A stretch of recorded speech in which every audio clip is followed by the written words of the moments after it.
Hello students, welcome back.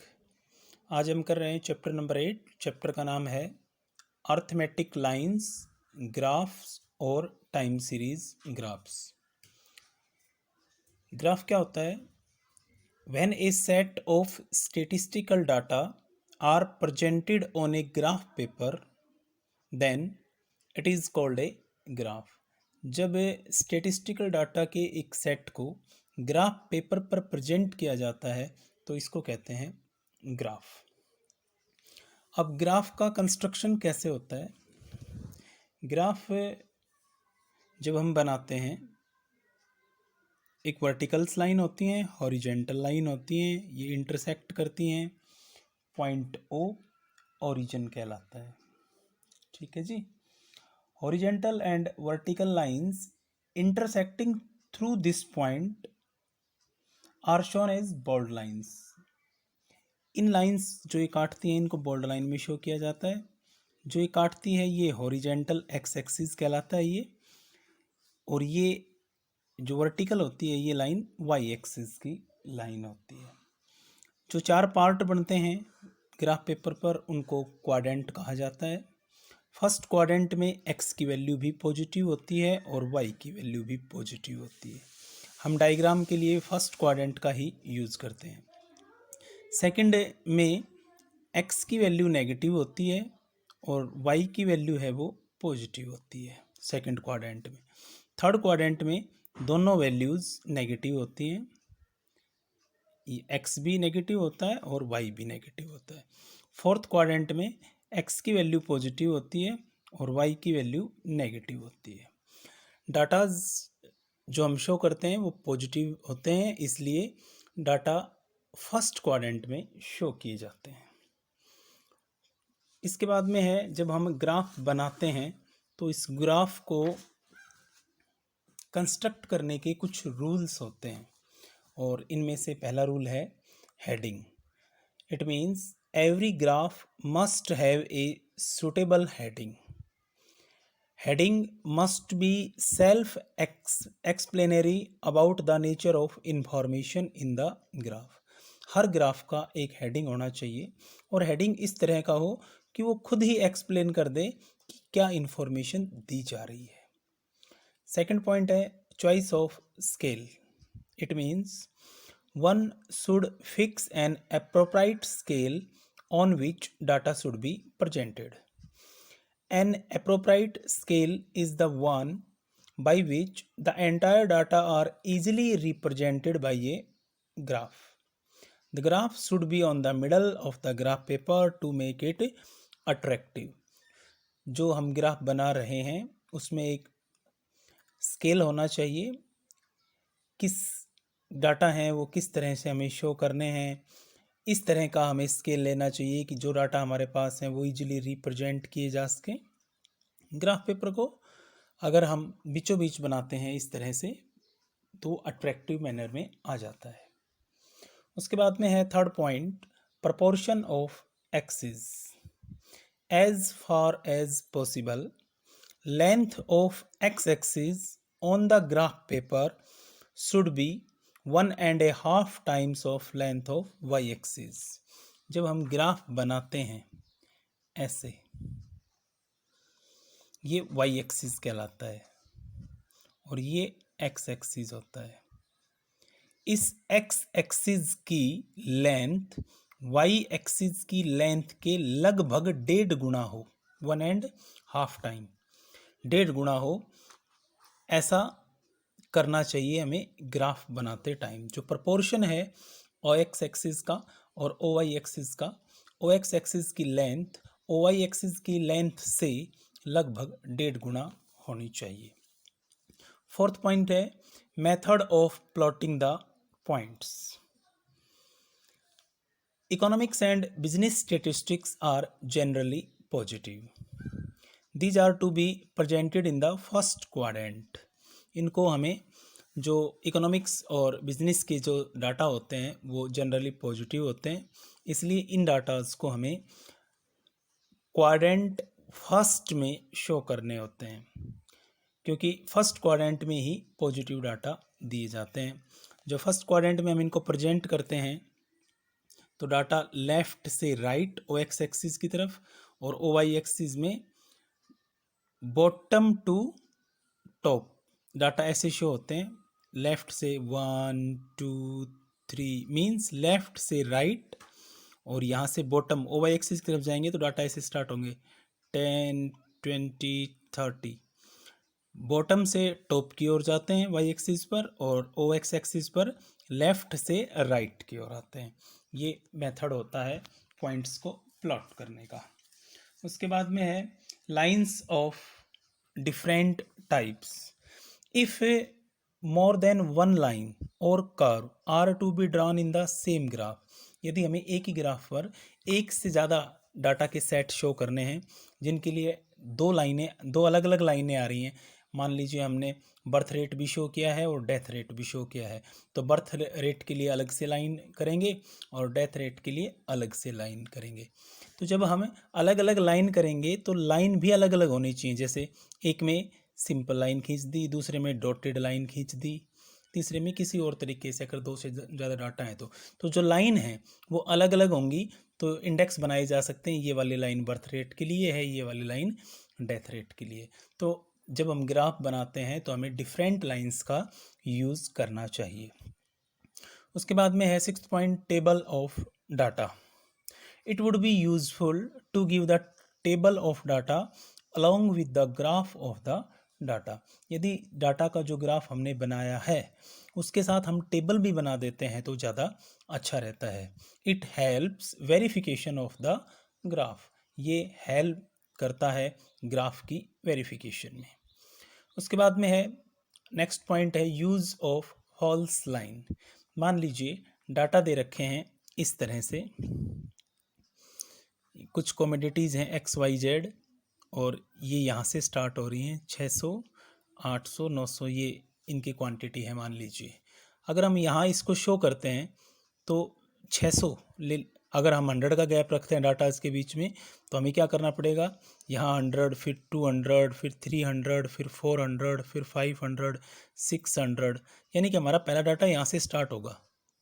ये जो point लगाए हैं हमने ये वेस्ट चले गए हैं, तो फॉल्स लाइन का मतलब है यहाँ से हम एक कट लगा देंगे और यहीं पे लिख देंगे 600, फिर लिख देंगे 700, फिर लिख देंगे 800।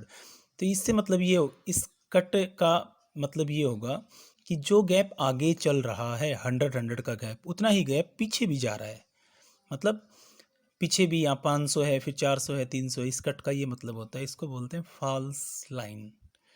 अगर मान लो ये डाटा स्टार्ट हो रहे होते 1600 1800 1900 से, तो हम क्या करते हैं यहाँ पर पहले 100 200 300 1800 तक जाते, तब तक तो ये लाइन ऐसे कट करते ग्राफ की लेंथ कितनी ज़्यादा लंबी हो जाती। तो इस सिचुएशन से बचने के लिए हम यहाँ पर एक कट डाल देते हैं, फॉल्स लाइन बोलते हैं उसको। तो हमें उस फॉल्स लाइन का क्या करना चाहिए, यूज़ करना चाहिए, ताकि जो डाटा है वो इजीली शो किया जा सके। इसके बाद में है अगला है टू ड्रॉ ए लाइन और curve. It means we mark different points on the graph paper corresponding to different values of a series. These points are joined to make a line or a curve. The joining line must be uniform throughout its length. मान लीजिए हमें दो तरह के data show करने हैं, एक में हमने ले लिया है सिंपल लाइन, दूसरे में ले लिया हमें डॉटेड लाइन। तो ऐसा नहीं करना है कि ये जो सिंपल लाइन हम खींच रहे हैं ये यहाँ से तो बहुत मोटी कर दें हम, आगे फिर पतली कर दें, फिर आगे से ऐसे इस तरह से आ जाए। एक जैसी लाइन होनी चाहिए, यूनिफॉर्म लाइन होनी चाहिए। जो कट ले रहे हैं यहाँ भी इक्वल गैप पे कट चला जाइए, अच्छा लगे देखने में। किसी तरह का जो भी एक लाइन का हम यूज़ कर रहे हैं वो यूनिफॉर्म लाइन हो, जगह जगह से ऐसा ना हो कि एक जगह से थिकनेस ज़्यादा है एक जगह से कम है, इस तरह से ना हो, लाइन है वो यूनिफॉर्म होनी चाहिए। उसके बाद में है टाइप्स ऑफ ग्राफ। पहला टाइप है one variable graph. One variable graph are those graphs in which values of only one variable are shown with respect to some time period। जब टाइम पीरियड के रेस्पेक्ट में केवल एक ही value को show किया जाए, एक ही फीचर को शो किया जाए, तो उसको कहा जाता है वन वेरिएबल ग्राफ। यह टाइम पीरियड हो गया और यहाँ पर प्रोडक्शन को शो किया गया है, एक ही फीचर को शो किया गया है। इस तरह के ग्राफ को हम क्या कहेंगे, वन वेरिएबल ग्राफ। इसके बाद में दूसरा टाइप है two or more than two variable graphs. जब डाटाज एक से ज़्यादा फीचर्स को शो करें तो उसको कहा जाता है to variable graphs. These are the graphs in which values of two or more than two variables are simultaneously shown with respect to some period of time। जब टाइम के रेस्पेक्ट में दो या दो से ज़्यादा करेक्टरिस्टिक्स को एक साथ शो किया जाए तो उसको कहा जाता है two or more than two variable. जैसे मंथ दिया हुआ है, टाइम पीरियड हो गया है, प्रोडक्शन दिया गया है, सेल्स दी गई है, यानी कि दो फीचर्स दी गई हैं। जब दो या दो से ज़्यादा फीचर्स को एक ही ग्राफ पेपर पर शो किया जाए तो उसको कहा जाता है two or more than two variable graphs. इन दो तरह के डाटा को शो करने के लिए हम दो तरह की लाइन का यूज़ कर लेते हैं, सिंपल लाइन, डॉटेड लाइन। इस तरह से इसको किया जाता है। इसके बाद में है general rules for constructing diagrams and graph. जब हम डायग्राम्स और ग्राफ बनाते हैं तो इसके कुछ जनरल रूल होते हैं। पहला रूल है proper size. It means diagrams or graph must suit the size of the paper. It should be neither too big nor too small. जो हम साइज बना रहे हैं डायग्राम का, वो ना तो बहुत लंबा होना चाहिए ना बहुत छोटा होना चाहिए, वो पेपर के साइज के अकॉर्डिंग होना चाहिए। दूसरा पॉइंट है प्रॉपर हेडिंग। जो डायग्राम जो ग्राफ हम बना रहे हैं उनका एक प्रॉपर हेडिंग हो, and heading must B simple, short and informative. जो हेडिंग हम दे रहे हैं वो सिंपल भी होना चाहिए, शॉर्ट भी होना चाहिए और इन्फॉर्मेटिव भी होना चाहिए। थर्ड पॉइंट है proper scale. Before making a diagram or graph, its scale should be properly determined and indicated. जब हम डायग्राम या ग्राफ बना रहे हैं तब हमें अपने स्केल को पहले से ही डिटरमाइन कर लेना चाहिए। हम जो डाटा शो कर रहे हैं वो किस यूनिट में शो कर रहे हैं ये हमें पहले से ही इंडिकेट कर देना चाहिए। Use of signs and colours only. Diagrams or graph must carry some signs on the nature and classification of information. Colors may be used to indicate different aspects of a diagram. These signs and color must be clarified. जब हम diagram बनाते हैं तो हमें sign और colour का use करना चाहिए। ये डिफरेंट कलर हैं, जैसे प्रोडक्शन के लिए हमने रेड कलर का यूज़ कर लिया, सेल के लिए हमने ग्रीन कलर का यूज़ कर लिया। इस तरह से हम डाटा शो करेंगे तो अट्रैक्टिव भी होगा और ईजीली वो इंफॉर्मेशन भी दे सकेगा, ईजीली इंडिकेट कर पाएगा खुद को। Less use of words or figure. In diagrammatic or graphic presentation, the data one should make minimum possible use of words and figures. जब हम डायग्राम बनाते हैं तो वर्ड्स का यूज़, शब्दों का यूज़ बहुत कम किया जाता है, शब्दों का यूज़ नहीं किया जाता, वहाँ पर हमें इंडेक्स बनाने होते हैं। अगला पॉइंट है drawing the border. Diagrams or graph must be bordered with bold lines to make them attractive।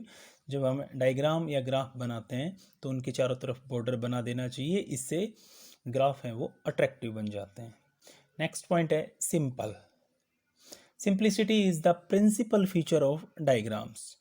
Simple जो हम डायग्राम बना रहे हैं वो बहुत सिंपल होना चाहिए, क्योंकि सिंप्लिसिटी है वो प्रिंसिपल फीचर है, पहली फीचर है, प्राथमिक फीचर है, नेसेसरी फीचर है।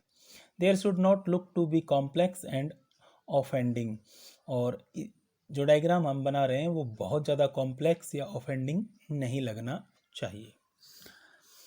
8th रूल है फ्रॉम लेफ़्ट टू राइट और बॉटम टू टॉप। जब हम डायग्राम्स बनाते हैं तब उसको लेफ़्ट से राइट लिख के जाते हैं या बॉटम से टॉप की तरफ। जो डाटा हम शो कर रहे हैं वो या तो लेफ़्ट से राइट की तरफ आते हैं ओ एक्स एक्सिस में, और ओ वाई एक्सिस पर वो बॉटम से टॉप की ओर जाते हैं। इसके बाद में है statement of data. Data which constitute the basis of diagrams or graphs should be clearly stated. And the last point is attractive and effective. Diagrams and graphs must be attractive and effective in communicating the required information. इसके बाद में इनकी कुछ merits हैं और कुछ demerits हैं. Merits का हम डिस्कस करते हैं. फर्स्ट मेरिट है simple and understandable information. Diagram है उसकी पहली मेरिट ये है कि डायग्राम सिंपल और अंडरस्टैंडेबल इंफॉर्मेशन देते हैं, इजीली ये समझ में आ जाते हैं. Even the most complex statistical information is made simple and understandable with the help of diagrams and graphs. One can understand the features of data merely by having a look at the picture. पहली feature ये है कि जो diagrammatic presentation हम देते हैं वो बड़ी सिंपल होती है और इजीली समझ में आने वाली इंफॉर्मेशन होती है. सेकंड मेरिट है इसकी लास्टिंग इम्पैक्ट. मीन्स डायग्रामेटिक और graphic presentation leaves A lasting impact on the readers mind. Information is not easily forgotten. जो डायग्राम के थ्रू हम स्टडी करते हैं वो ह्यूमन ब्रेन पर एक अपना इम्पैक्ट डालते हैं, लंबे टाइम तक वो याद रहते हैं. तो ये इसकी दूसरी मेरिट है. No need of training. Third point, diagrams बनाने के लिए किसी विशेष ट्रेनिंग की ज़रूरत नहीं होती. एक कॉमन पर्सन भी इजीली इसको समझ सकता है और बना सकता है. फोर्थ पॉइंट है attractive and effective means of presentation. Diagram and graphs are very attractive and effective means of presenting data. It is rightly said that a picture is worth of 1,000 words. 1,000 words लिखने की बजाय एक picture बना दी जाए तो वही सब कुछ कह देती है. तो जो डायग्राम्स होते हैं वो बड़े अट्रैक्टिव और इफेक्टिव होते हैं. ये इसकी फोर्थ मेरिट होती है. फिफ्थ है a quick comparative glance. Diagrams के थ्रू हमें तुरंत कंपैरिजन भी कर सकते हैं. मान लीजिए किसी डायग्राम पर डेथ रेट और बर्थ रेट दोनों को शो किया गया है तो उन डायग्राम को देखते ही हम दोनों को कंपेयर भी इजीली कर सकते हैं. उसके बाद में इंफॉर्मेटिव एंड एंटरटेनिंग. जो डायग्राम्स बनाए जाते हैं वो इंफॉर्मेशन भी देते हैं और हमारा एंटरटेनमेंट भी करते हैं. सेवंथ पॉइंट है location of averages. It means using graphic techniques we can easily locate the value of certain averages such as mode and median.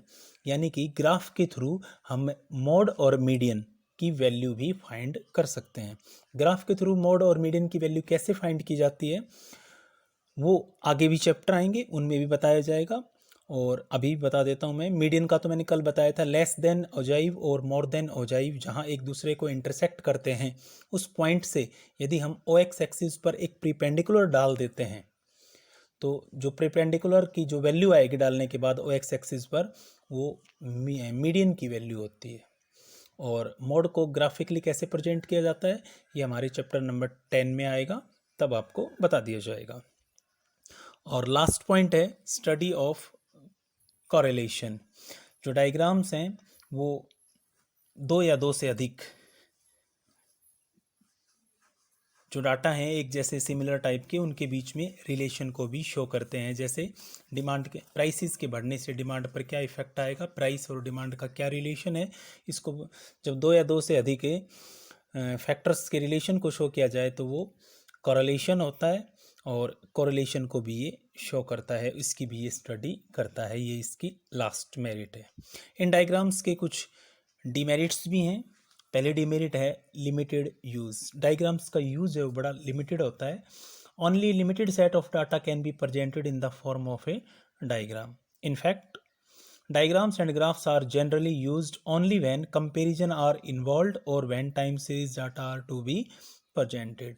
मतलब डायग्राम्स का है वो यूज़ है बड़ा लिमिटेड होता है.